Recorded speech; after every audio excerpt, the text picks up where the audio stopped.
As always, I do appreciate that, Henna. Today, we're very happy to be joined by Grant Smith, who is the director of the Institute for Research for Middle Eastern Policy based out of Washington, D.C. Thank you so much for being here with us today, Grant. Thanks for having me. Our pleasure. Now, you might be aware yesterday, Bernie Sanders introduced a new resolution that seeks to block arms sales to Israel, which is worth around $700 million, or if not a little bit more. Now, given his position in government as a senator, as well as an independent from Vermont, if you can please talk to us a little bit about the potential effectiveness of his proposal, which we know will eventually be voted for in Congress.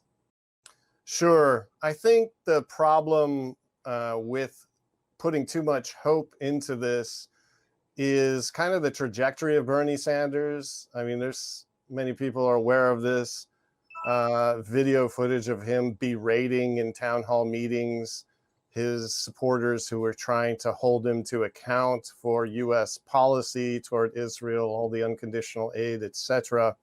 And there he was yelling and shouting at them and trying to kind of hold on to a unconditional aid for Israel is above all type position. So that was several years ago, and he's come around now to actually listen to his constituents and represent them more in trying to stop things like this horrific resupply of JDAMs and other guided munitions, because that's what his constituents want. But I do have to say that Bernie Sanders had every right as a U.S. senator to notify the party that he's aligned with, which in this case would be the Democratic Party, that he was going to put a hold on the actual legislation to transfer U.S. arms to Israel. He had that power as a U.S. senator, and he could have effectively blocked the entire aid package. But instead, what he's proposing is a non-binding resolution that at best is a gentle slap on the wrist.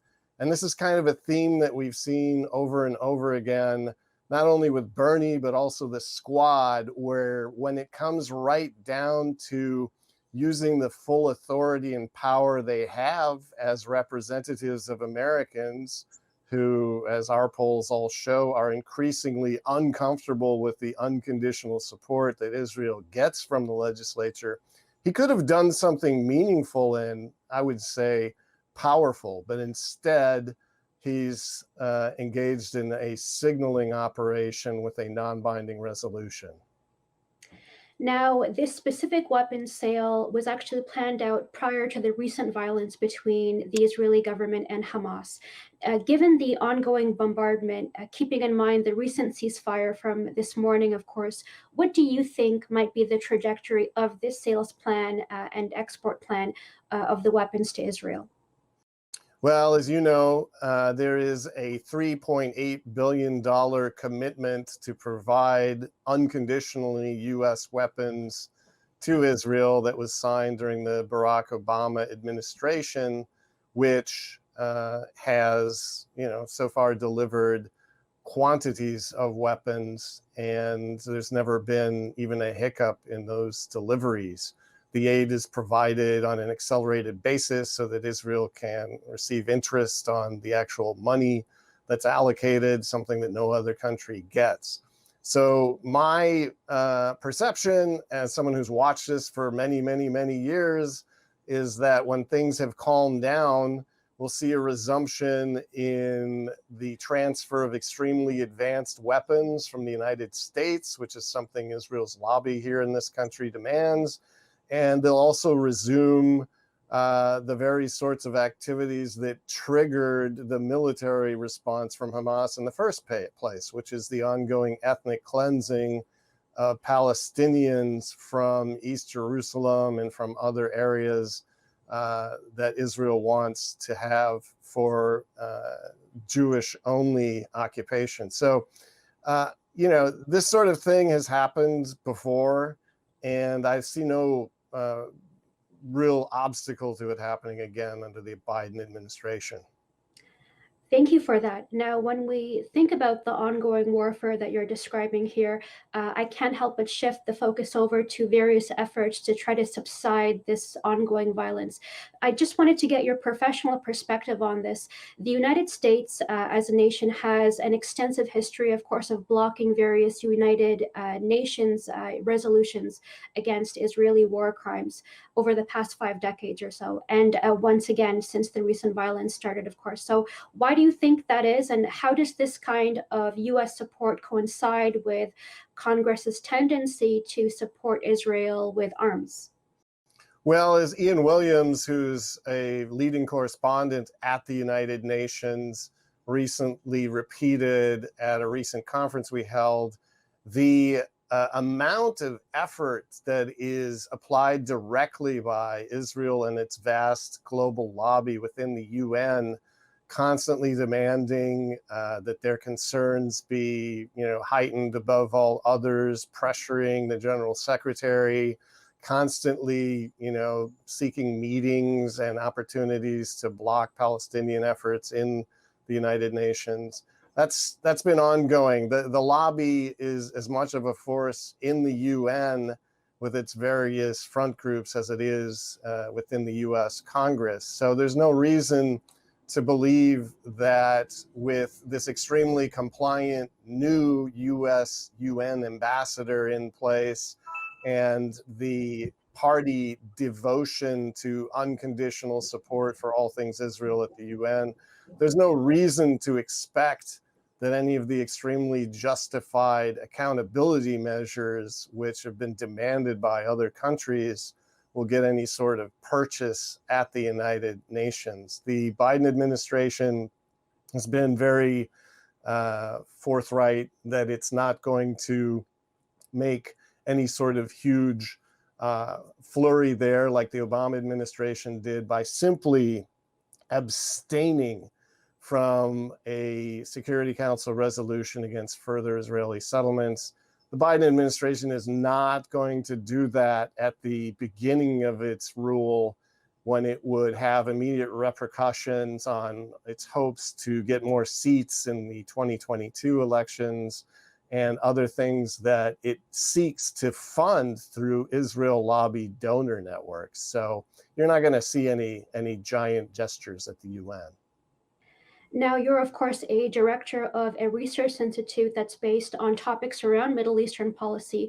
I wanted to ask if you could share for our viewers just any insights that you might have on how you believe US Congress could, if it wanted to curb weapons funding to Israel. What would it take for this to happen, perhaps? Yeah, so as I said earlier, the so-called progressive leaders of the Squad, Ilhan Omar, Rashida Tlaib, and AOC, have all the tools they need in their current position as representatives to block US aid to Israel. And that is because after key senators discovered back in the early 70s that Israel had been diverting weapons-grade uranium with the compliance of various Zionist Organization of America engineers and operatives at a plant in Pennsylvania, Senators Stuart Symington and John Glenn, the famous astronaut, who had visited the CIA, who had taken action on the NUMEC diversion, managed to pass 2 amendments to the Foreign Assistance Act, which are still on the books, applying to the current foreign aid legislation, which is very simple. They simply say the US will not transfer foreign aid to countries that have put together a clandestine nuclear weapons program but have not signed the Nuclear Non-Proliferation Treaty. So AOC, Rashida Tlaib, the rest of the Squad, Bernie Sanders could raise the issue of US foreign aid, not just the missiles and the guided munitions, but all US foreign aid to Israel has been illegal since the mid-1970s. And they could ask the Biden administration for certification that no weapons are going to be transferred to a nuclear weapons state. But just like Bernie Sanders won't do more than issue a toothless resolution, the squad has, although they've been notified, so far refused to raise this binding legal issue when it comes to foreign aid packages for Israel. They simply won't do it. Now, thank you so much for being here with us. I can't help but just take advantage of that and ask you one last question regarding the recent developments this morning, of course, which is the ceasefire that occurred between Israel and Palestine, brokered, of course, by Egypt. What does this mean going forward for these two parties and for the violence? Well, I think it's important to understand that the Biden administration only pressured and said that they expected the Israelis to enter into a ceasefire because it was getting tremendous heat from the millions of Americans who are tired of all of this unconditional support based on discredited Zionist mythology about Israel being such a great ally and such a great humanitarian cause. Because it was causing so much discomfort with the protests and people appearing in front of the White House and marching in places like Richmond and other major cities, Joe Biden decided they didn't want to keep taking the heat for being wrong about supplying this unconditional aid. But unless that heat continues, unless the protest continues, unless the outrage over this horrific U.S.-Israel relationship doesn't subside, they're going to be hard pressed to go back to business as normal. But nobody should view this as anything but a temporary halt, because the United States only does these sorts of things when it thinks it absolutely has to. Otherwise, it's a blank check. Grant Smith, Director of Washington, D.C. based Institute for Research of Middle Eastern Policy. Thank you so much for being here with us, Grant. I appreciate your time. Thank you. Thank you so much to everybody tuning in today. I wanted to hand it over to Henna in the newsroom.